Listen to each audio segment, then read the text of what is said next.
ما ينفعش نستخدم الاوت بوكس باترن من غير ما نستخدم معاه الانبوكس باترن، وده عشان زي ما الاوت بوكس باترن بيضمن ان المسج توصل للمسج بروكر، ده بيجي على حساب ان المسج ممكن توصل كذا مره. وهنا احنا بقينا قصاد مشكله تانية، وهي ازاي اننا ما نعملش بروسيس للمسج اكتر من مره حتى لو وصلت للكونسيومر كذا مره. وهنا بتيجي فائده الانبوكس باترن. في الفيديو ده هنشوف مع بعض ازاي الانبوكس باترن بيشتغل وازاي نعمل له امبلمنت باستخدام الماس ترانزيت. انا اسلام حلمي، ايجور ديفلوبر سيرتيفايد، بحاول اسهل وابسط المواضيع اللي بتاخد مننا وقت، وفي الفيديو ده هنتكلم عن الانبوكس باترن.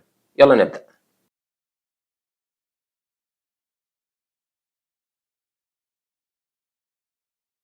احنا هنا جينا على البروجكت بتاعنا. خلينا الاول نشوف ايه الكومبوننتس اللي عندنا في البروجكت. عندنا 3 كومبوننت. عندنا اي بي اي، الاي بي اي دي بيحصل لها ديبلوي على انها سيرفيس كومبليتلي سيبريت لوحدها، وعندنا الوركر سيرفيس تانية لوحدها، وعندنا المسج بروكر بتاعنا. المسج بروكر موجود فين؟ المسج بروكر موجود على كونتينر عندنا حاطين عليه الرابت ام كيو ايمج، وعندنا الكونتينر اللي شايل السيكوال داتابيس، وده ملوش علاقه بالبروجكت بتاعنا قوي. نرجع على الكود بتاعنا. الكوميونيكيشن بيحصل ازاي في الابلكيشن بتاعنا؟ عندنا جوه الاي بي اي عندنا كنترولر اسمه ميتنجز وكنترولر، جواه اكشن اسمه سكيجولر. كل اللي بيعمله انه بيضيف ميتنج وبعدها بيبعت مسج على كيو اسمه نوتيفاي ريسيبينتس. الكيو ده مين اللي بيعمل سبسكرايب عليه؟ بيعمل سبسكرايب عليه كونسيومر جوه الوركر بروجكت اسمه نوتيفاي ريسيبينت كونسيومر.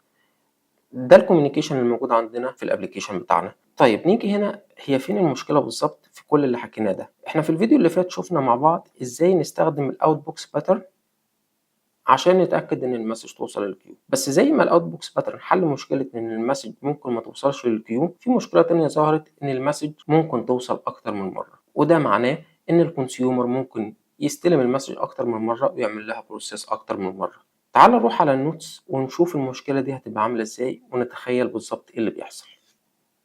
عشان نتخيل المشكلة مع بعض محتاجين نفهم ازاي الاوت بوكس باترن بيشتغل. احنا اتفقنا ان احنا عندنا تيبل، التيبل ده بنشيل فيه الاوت بوكس مسجز، وعندنا بروسيسور.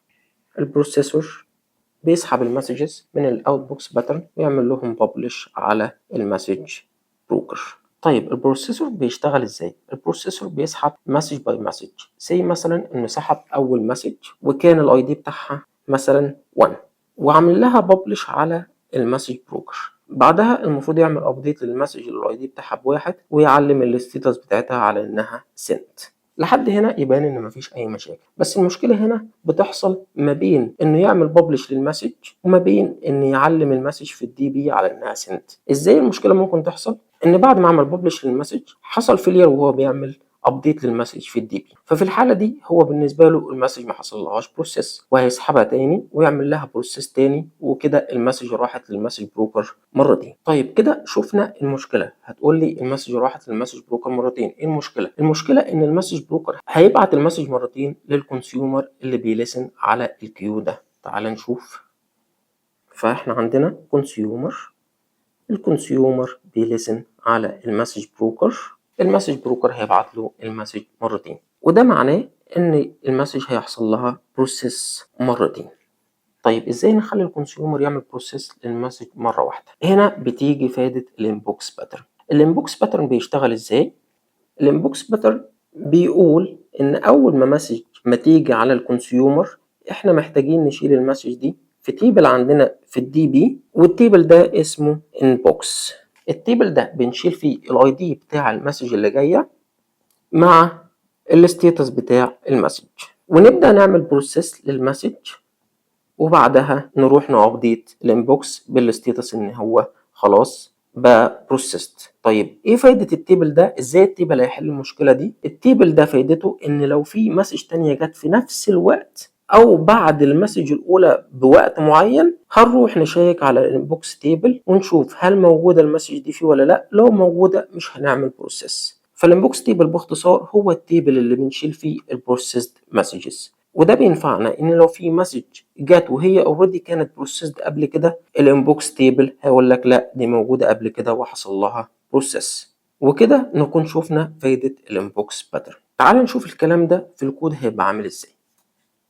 احنا هنا رجعنا على الكود بتاعنا، هنرن البروجكت ونشوف شكل الاكسكيوشن قبل ما نشغل الانبوكس باترن. خلينا نرن البروجكت. الاي بي اي شغاله، والوركر شغال. خلينا نروح على الميتنج HTTP فايل. خلينا نخفي دي عشان نكبر الشاشة، ونخفي دي برضو، ونبعت ريكوست. الريكوست جه عندنا على الاند بوينت. خلينا نعمل كونتينيو. الكونسيومر لقط المسج. خلينا نكمل F10 F10 F10. تمام. تعال نبص على الدي بي عندنا. في الدي بي احنا زي ما شفنا المرة اللي فاتت في الفيديو بتاع ازاي تستخدم الاوت بوكس، ان الماس ترانزيت باكجز ضافت لنا 3 تيبل. طيب احنا شفنا فايدة الاوت بوكس تيبلز. تعالى نشوف الانبوكس ستيت. الانبوكس ستيت لو رحنا كويري على الانبوكس ستيت،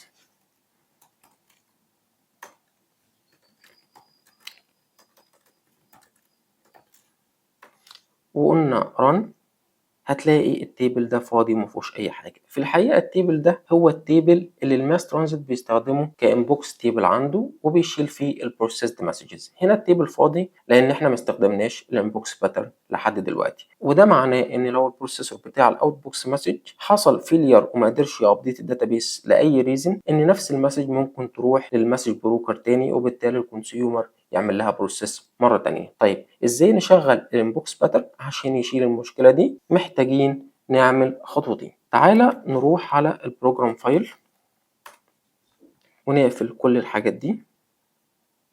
احنا هنا جينا على البروجرام فايل بتاع الاي بي اي. احنا عايزين نروح البروجرام فايل بتاع الوركر، وده البروجرام فايل بتاع الوركر مفيهوش اي حاجة غير ازاي نكونكت على رابط ام كيو والريجستريشن بتاع الكونسيومر بتاعنا.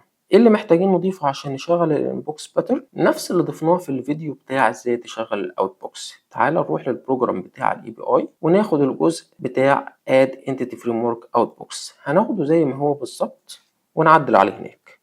نرجع على الوركر،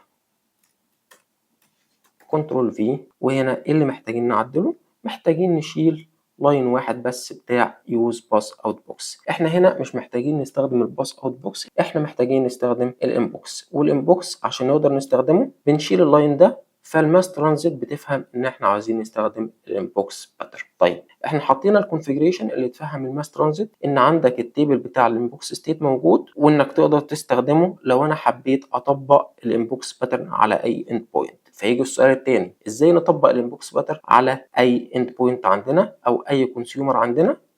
واللاين بنضيفه مع الكونفيجريشن بتاعه الاند بوينت. ايه هو اللاين ده؟ e.use entity framework outbox، وهنا نديله الكونتكست بتاعنا، وكده بقى عندنا الانبوكس باترن جاهز انه يشتغل. تعال نوقف البروجكت بتاعنا وتعالى نرن من جديد ونبعت مسج ونشوف ايه اللي هيحصل. خلينا نروح على الديباج. الاي بي اي شغاله والوركر شغال. خلينا نروح على ال HTTP فايل بتاعنا meeting.api.http. خلينا نبعت الريكوست مرة تاني.